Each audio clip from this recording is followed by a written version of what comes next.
Hello student, राजर्षि बर्तरी मत्स्य university के main campus में PG के कोर्सेज के एडमिशन के लिए ऑनलाइन फॉर्म भरे जा रहे हैं। तो जो भी स्टूडेंट राजर्षि बर्तरी मत्स्य यूनिवर्सिटी के मेन कैंपस के लिए पीजी कोर्सेज के लिए एडमिशन के लिए ऑनलाइन फॉर्म भरना चाहते हैं और जानना चाहते हैं कि ऑनलाइन फॉर्म किस प्रकार से आपको फिल करना है, तो जानने के लिए इस वीडियो में बने रहिएगा।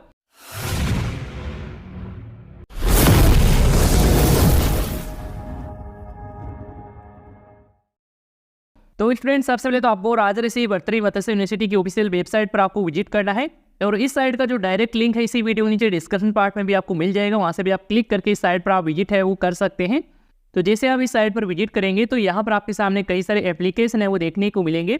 तो इन सभी एप्लीकेशन में से आपको एडमिशन पैनल का जो एप्लीकेशन है वो आपको दिखाई दे रहा है, इस पर आप क्लिक करेंगे। इसके बाद में स्टूडेंट इस प्रकार से आपके सामने नेक्स्ट पेज है वो ओपन हो जाएगा। इस पेज में यहाँ पर आपको एप्लीकेशन फॉर्म के कॉलम में रजिस्टर फील्ड एप्लीकेशन फॉर्म का एक लिंक है वो आपको दिखाई दे रहा है, तो आपको इसी लिंक पर क्लिक करना है। इसके बाद में स्टूडेंट आपके सामने एडमिशन के लिए एप्लीकेशन फॉर्म है वो ओपन हो जाता है।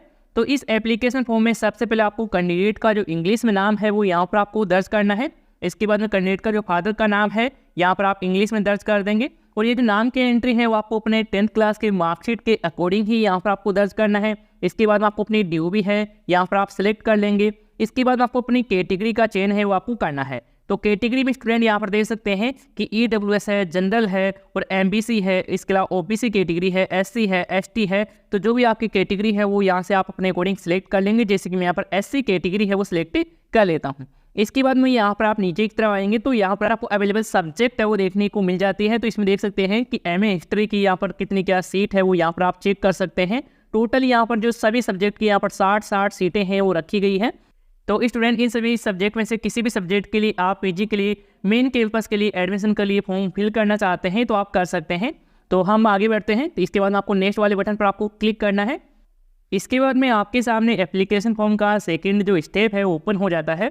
तो इस स्टेप में सबसे पहले तो आपके जो नाम की एंट्री है वो आपको यहाँ पर देखने को मिल जाएगी और यहाँ पर आपको आपका नाम मदर का नाम है वो फिल करना है। यहाँ पर जो ब्लैंक दिख रहा है इसमें आप अपना मदर का नाम डाल देंगे। इसके बाद में स्टूडेंट आप नीचे की तरफ स्क्रॉल करके आते हैं तो यहाँ पर आपको कैंडिडेट का पासपोर्ट साइज में फोटो और यहाँ पर आपको सिग्नेचर है वो आपको अपलोड करना होता है। तो जो भी आप पासपोर्ट साइज फोटो अपलोड करेंगे उस फोटो की जो साइज है वो 20 KB से लेकर 50 KB का राउंड आप रख सकते हैं और सिग्नेचर की साइज 10 KB से लेकर 30 KB का राउंड आप रख सकते हैं। फॉर्मेट दोनों को आपको JPG फॉर्मेट में ही आपको अपलोड है वो आपको करना है। तो आप यहाँ पर फोटो है वो कन्वर्ट कर लेंगे। और एक स्टूडेंट यदि आप अपने मोबाइल फ़ोन के जरिए फोटो सिग्नेचर का साइज वगैरह है वो कन्वर्ट करना चाहते हैं तो आप किस प्रकार से कर सकते हैं, जानने के लिए उस वीडियो का जो लिंक है इसी वीडियो के नीचे डिस्क्रिप्शन पार्ट में आपको मिल जाएगा। तो आप चाहें तो उस वीडियो को देख सकते हैं। तो आप फोटो सिग्नेचर अपलोड कर देंगे। इसके बाद आपको नेक्स्ट वाले बटन पर आपको क्लिक करना है। इसके बाद में स्टूडेंट आपके सामने एप्लीकेशन फॉर्म का थर्ड स्टेप है ओपन हो जाता है। तो इस स्टेप में सबसे पहले तो आपकी फोटो और सिग्नेचर का प्रूफ है वो यहाँ पर आपको देखने को मिल जाएगा। तो यहाँ से आप फोटो सिग्नेचर का प्रूफ है वो चेक कर लेंगे कि आपकी फ़ोटो सही से आ रही हैं, सिग्नेचर सही से आ रहे हैं।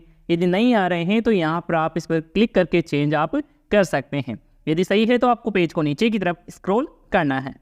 इसके बाद में स्टूडेंट यहाँ पर आपको कैंडिडेट की जो डिटेल्स है वो आपको फिल करनी होगी। तो इसमें सबसे पहले आपका जो नाम है, फादर का नाम है, मदर का नाम है वो आपको ऑलरेडी फिल मिलेगा। तो इसमें यहाँ पर आपको यहाँ से स्टार्ट करना है। सबसे पहले यहाँ पर आपको जेंडर का चयन है वो आपको कर लेना है। आप अपने अकॉर्डिंग कर सकते हैं, जैसे कि मैं यहाँ पर मेल सेलेक्ट कर लेता हूँ।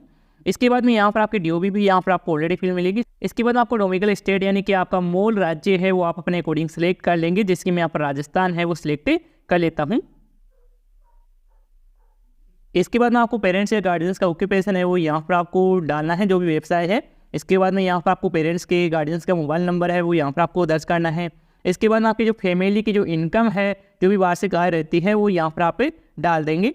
इसके बाद में स्टूडेंट आप नीचे की तरफ आएंगे तो यहाँ पर आपको कैंडिडेट की जो बैंक अकाउंट की जानकारी है, डिटेल्स है वो यहाँ पर आपको फिल करना होगा।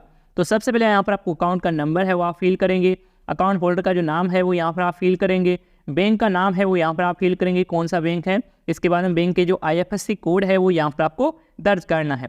ये डिटेल्स है वो आपको अपनी बैंक डायरी में देखने को मिल जाएगी, वहाँ से आप देखकर यहाँ पर फिल कर देंगे। इसके बाद में स्टूडेंट नेक्स्ट यहाँ पर आपको कैंडिडेट की कैटेगरी और अदर डिटेल्स से संबंधित जानकारी है वो यहाँ पर आपको फिल करना है। तो इसमें जो आपकी कास्ट की कैटेगरी है वो ऑलरेडी फिल मिलेगी, जो आपने फर्स्ट में ही सिलेक्ट है वो कर दिया है। इसके बाद आपको ID टाइप है वो आपको सिलेक्ट करना है। तो जैसे आप सिलेक्ट पर क्लिक करेंगे तो यहाँ पर आपके सामने आधार कार्ड है वोटर आईडी कार्ड है, ड्राइविंग लाइसेंस है, डोमिसाइल सर्टिफिकेट है, पासपोर्ट है, पैन कार्ड है या फिर अदर कोई डॉक्यूमेंट है तो वो भी आप सिलेक्ट कर सकते हैं। तो मैं इसमें से यहाँ पर आधार कार्ड वाला ऑप्शन ही सिलेक्ट है वो कर लेता हूँ। इसके बाद में यहाँ पर आपको अपने आधार कार्ड के जो नंबर है वो यहाँ पर आपको फिल करना है, और यहाँ पर यदि आप पैन कार्ड सेलेक्ट करते हैं तो पैन कार्ड के नंबर डालेंगे, यानी कि जो भी यहाँ पर आईडी सेलेक्ट करेंगे उसके नंबर है वो यहाँ पर आप दर्ज करेंगे। इसके बाद में यदि आप विशेष योग्यजन है तो आप यस का चयन कर सकते हैं, नहीं है तो आप नो का ही चयन रखेंगे। इसके अलावा स्टूडेंट, यदि आप में से किसी स्टूडेंट की ये कैटेगरी लागू होती है जैसे कि वार डिफेंस है या फिर कश्मीरी माइग्रेट है तो आप यहाँ से आप सिलेक्ट कर सकते हैं। नहीं लागू होता है तो यहाँ पर आपको नन पर ही सिलेक्ट रहने देना है। इसके बाद में आपको डिग्री ऑफ ग्रेजुएशन की यहाँ पर आपको डालना है, तो यहाँ पर देख सकते हैं कि आपने बीए किया है, बीकॉम किया है, बीएससी किया है या फिर आपने अदर किसी प्रकार का कोर्स किया है तो भी यहाँ पर आप सिलेक्ट कर सकते हैं। जैसे कि मैं यहाँ पर बीए सिलेक्ट कर लेता हूँ। इसके बाद में यहाँ पर आपको अपना जो यूजी फाइनल ईयर का रिजल्ट है वो रिजल्ट डिक्लेयर कर दिया गया है, तो यहाँ पर आप सिलेक्ट कर सकते हैं डिक्लेयर, और यदि आपका रिजल्ट अभी वेटिंग में है तो आप वेटिंग आप सिलेक्ट कर सकते हैं। तो मैं यहाँ पर रिजल्ट डिक्लेयर सेलेक्ट कर लेता हूँ। इसके बाद आप नीचे की तरफ स्क्रॉल करके आएंगे तो यहाँ पर आपको स्टूडेंट का कैंडिडेट का जो परमानेंट एड्रेस है वो यहाँ पर आपको फिल करना होगा।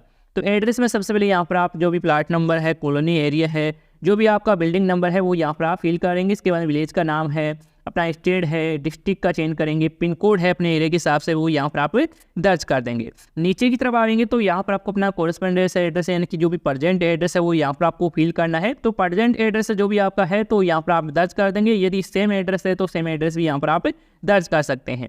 नीचे की यहाँ पर आपको तरफ यहाँ पर फ़ोन नंबर के लिए दिया गया है, यदि आप डालना चाहें तो आप डाल सकते हैं। इसके बाद अपने जो मोबाइल नंबर है, एक्टिव मोबाइल नंबर है, चालू मोबाइल नंबर है वो यहाँ पर आपको दर्ज करना है। इसके बाद में कैंडिडेट का जो ईमेल आईडी है वो भी यहाँ पर आपको दर्ज करना है। ईमेल आईडी वैसे कंपलसरी नहीं है, यदि आप डालना चाहें तो आप डाल सकते हैं, नहीं डालना चाहें तो आप इसे खाली भी छोड़ सकते हैं। इसके बाद में स्टूडेंट आप नीचे की तरफ स्क्रॉल करके आएंगे तो यहाँ पर आपको एलिजिबिलिटी के लिए देखने को मिल जाता है। तो आप जैसे एलिजिबिलिटी के लिए सिलेक्ट करेंगे तो यहाँ पर आपके सामने 10+ के लिए दिया गया है, और यहाँ पर देख सकते हैं साइंस स्ट्रीम्स, और यहाँ पर देख सकते हैं 60% मार्क। तो जो भी आप पे लागू होता है तो आप अपने अकॉर्डिंग सिलेक्ट कर लेंगे। जैसे कि मैं यहाँ पर बीए है वो सिलेक्ट कर लेता हूँ। इसके बाद आपको सब्जेक्ट है वो आपको डालना है। जैसे कि आपने बीए सिलेक्ट किया है तो बीए के सब्जेक्ट वो आप डाल देंगे। इसके बाद आपके यूजी के टोटल मैक्सिमम मार्क्स है तीनों ईयर की, जो भी आपके फाइनल ईयर मार्कशीट में देखने को मिलते हैं वही टोटल मार्क्स यहाँ पर डालेंगे। इसके बाद में प्राप्तांक भी वही यहाँ पर आप डाल देंगे। इसके बाद आपकी यूजी की परसेंटेज है ऑटोमेटिक यहाँ पर आपके सामने देखने को मिल जाती है। नीचे की तरफ आएंगे तो यहाँ पर आप देख सकते हैं कि क्लेम बोनस के लिए भी दिया गया है। यदि आपके पास किसी प्रकार का सर्टिफिकेट है तो भी यहाँ पर आप सिलेक्ट कर सकते हैं। यदि आप इसमें यस का सिलेक्ट करते हैं तो यहाँ पर आपको बोनस टाइप है वो सिलेक्ट करने का ऑप्शन मिल जाता है। तो इसमें देख सकते हैं कि गेम एंड स्पोर्ट के लिए है, एनसीसी है, एनएसएस है, स्काउटिंग है या अदर कोई आपके पास सर्टिफिकेट है तो भी यहाँ पर आप सिलेक्ट कर सकते हैं। इसमें आपके वैसे यही है कि आपकी जो मेरिट लिस्ट जारी की जाएगी उसमें आपको बोनस मार्क्स है वो आपको मिल जाएंगे। यदि आपके पास सर्टिफिकेट है तो आप लगा सकते हैं, नहीं है तो आप इसमें डायरेक्टली नो का चयन कर लेंगे। इसके बाद में स्टूडेंट यहाँ पर आपको अपने ग्रेजुएशन का स्टेटस है वो आपको सिलेक्ट करना है। तो जैसे आप सेलेक्ट पर क्लिक करेंगे तो यहाँ पर आपके सामने यूजी, इंटीग्रेटेड या सेमेस्टर जो भी आपका यूजी कोर्सेस रहा है उसका स्टेटस यहाँ पर आप सेलेक्ट कर लेंगे। जैसे मैं यहाँ पर यूजी सिलेक्ट कर लेता हूँ। इसके बाद में स्टूडेंट यहाँ पर आपको सब्जेक्ट है वो देखने को मिल जाते हैं। तो आप जिस सब्जेक्ट से पीजी का कोर्स करना चाहते हैं वो यहाँ से आप अपने अकॉर्डिंग सेलेक्ट कर लेंगे। यदि आप हिस्ट्री से करना चाहते हैं तो आप हिस्ट्री सेलेक्ट करेंगे, ज्योग्राफी से करना चाहते हैं तो आप ज्योग्राफी सेलेक्ट करेंगे, या फिर इंग्लिश, पॉलिटिकल साइंस या मैथ वो आप अपने अकॉर्डिंग सेलेक्ट कर लेंगे। जिसके मैं यहाँ पर ज्योग्राफी है सिलेक्ट कर लेता हूँ। इसके बाद में स्टूडेंट आपने जो भी पीजी कोर्सेज के लिए सब्जेक्ट चुना है उस सब्जेक्ट में आपके यूजी कोर्सेज में कितने क्या मार्क्स आए हैं वो यहाँ पर आप डालेंगे फर्स्ट ईयर के, इसके बाद में सेकेंड ईयर के, और इसके बाद में आपको फाइनल ईयर के, और आपके प्राप्तांक डाल देंगे वो यहाँ पर आप डालेंगे। इसके अलावा स्टूडेंट यदि आपका रिजल्ट है, कोई भी रिजल्ट सीजीपीए के द्वारा जारी किया गया है तो यहाँ पर आप अपने जो परसेंटेज है वो कैलकुलेट कर सकते हैं। इस प्रकार ये फॉर्मूला है वो दिया गया है। तो स्टूडेंट यहाँ पर आपको अपनी क्वालिफाई एग्जामिनेशन की डिटेल्स है वो फिल करना है। तो सबसे पहले आपको सेकेंडरी की जानकारी डालना है, 10th क्लास की जानकारी यहाँ पर फिल करेंगे। सबसे पहले बोर्ड का नाम चेंज करेंगे, सब्जेक्ट में आपको आज सब्जेक्ट टाइप कर देना है। इसके बाद पासिंग ईयर सेलेक्ट करेंगे और टोटल मार्क्स है वो डालेंगे और आपके प्राप्तांक डालेंगे। इसके बाद आपको सीनियर सेकेंडरी 12th क्लास की जानकारी देंगे। इसमें भी आप अपना बोर्ड का चेंज कर लेंगे, जो भी आपके बोर्ड रहा है, जैसे कि राजस्थान बोर्ड है या फिर आपने इस केंद्र बोर्ड से किया है तो वो भी आप अपने अकॉर्डिंग सेलेक्ट कर सकते हैं। इसके बाद में आपकी जो भी 12th क्लास में सब्जेक्ट रही है ऑप्शनल सब्जेक्ट वो यहाँ पर आप डालेंगे। इसके बाद में आपकी पासिंग ईयर है वो आप सेलेक्ट करेंगे और टोटल मार्क्स डालेंगे और प्राप्तांक डालेंगे। इसी प्रकार से आपको यूजी फर्स्ट ईयर की डालना है, सेकंड ईयर की डालना है और यहाँ पर आपको फाइनल ईयर की डालना है। और यहाँ पर आपको सब्जेक्ट में जो भी आपकी सब्जेक्ट रही है वो यहाँ पर डाल देंगे। इसके बाद में आपको अपनी पासिंग ईयर है वो यहाँ पर आपको फिल कर देंगे। इसके बाद आपके यूजी फर्स्ट ईयर के कितने टोटल मार्क्स थे और प्राप्तांक डालेंगे। इसी प्रकार से यहाँ पर भी फिल कर देंगे। इसके अलावा यदि आपके यूजी में 4th ईयर या 5 ईयर या 6 ईयर भी है तो आप अपनी कोडिंग डाल सकते हैं, नहीं है तो आप इसे खाली छोड़ देंगे। नीचे की तरफ आएंगे तो यहाँ पर आपको अपने डॉक्यूमेंट वगैरह है वो आपको अपलोड करना है। तो डॉक्यूमेंट में स्टूडेंट यहाँ पर देख सकते हैं, सबसे पहले आपको अपने 10th क्लास की मार्कशीट है वो आपको अपलोड करना है। इसके बाद अपने 12th क्लास की मार्कशीट अपलोड करेंगे, अपना कास्ट सर्टिफिकेट जाति प्रमाण पत्र वो अपलोड करेंगे। इसके बाद आपको अपने यूजी फर्स्ट ईयर की, सेकंड ईयर की और फाइनल ईयर की जो मार्कशीट है वो यहाँ पर आपको अपलोड करना होगा। तो जो भी आप फोटो अपलोड कर रहे हैं, जो भी मार्कशीट के अपलोड कर रहे हैं, तो जो भी आप ये डॉक्यूमेंट अपलोड कर रहे हैं उसकी साइज है वो 300 KB के अराउंड आपको रखना है और फॉर्मेट आपको JPG ही आपको रखना है, यानी कि इमेज फॉर्मेट में ये डॉक्यूमेंट है वो आपको अपलोड करना होगा। इसके बाद में स्टूडेंट ये सभी डॉक्यूमेंट है वो आप कंप्लीटली इस फॉर्म में अपलोड कर देते हैं। इसके बाद आपको सेव एंड प्रोसीड बटन पर आपको क्लिक करना है। इसके बाद में आपको एक बार फॉर्म को अच्छे से वेरीफाई है वो कर लेना है, यानी कि आपने जो भी जानकारी फिल की है वो एक बार चेक कर लेना है, पूरी जानकारी सही है। इसके बाद में ही आपको वेरीफाई पर क्लिक करना है। इसके बाद में स्टूडेंट इस तरह से आपके सामने पेमेंट रिसिप्ट है वो देखने को मिल जाती है। तो स्टूडेंट यहाँ पर देख सकते हैं कि आपकी जो एडमिशन की जो फॉर्म की फ़ीस है वो 100 रुपये है वो आपसे लिए जाएंगे। तो आपको 100 रुपये आपको करना है पेमेंट। इसके बाद में ही ये जो फाइनल फॉर्म है वो सबमिट हो पाएगा। और यहाँ पर आपको एक चालान नंबर मिल रहा है, इसको आपको नोट है वो आपको कर लेना है, या फिर यदि आप मोबाइल के जरिए फॉर्म भर रहे हैं तो आपको मोबाइल में एक स्क्रीनशॉट है वो आपको ज़रूर ले लेना है। इसके बाद में ही आपको पेमेंट है वो आपको करना है। तो पेमेंट करने के लिए ऊपर की तरफ आएंगे तो यहाँ पर आपको पे ऑनलाइन का एक बटन है वो आपको दिखाई दे रहा है, तो आपको इसी पर क्लिक करना है। तो क्लिक करते ही आपके सामने ऐसे EasyPay का पेमेंट गेटवे है ओपन हो जाता है।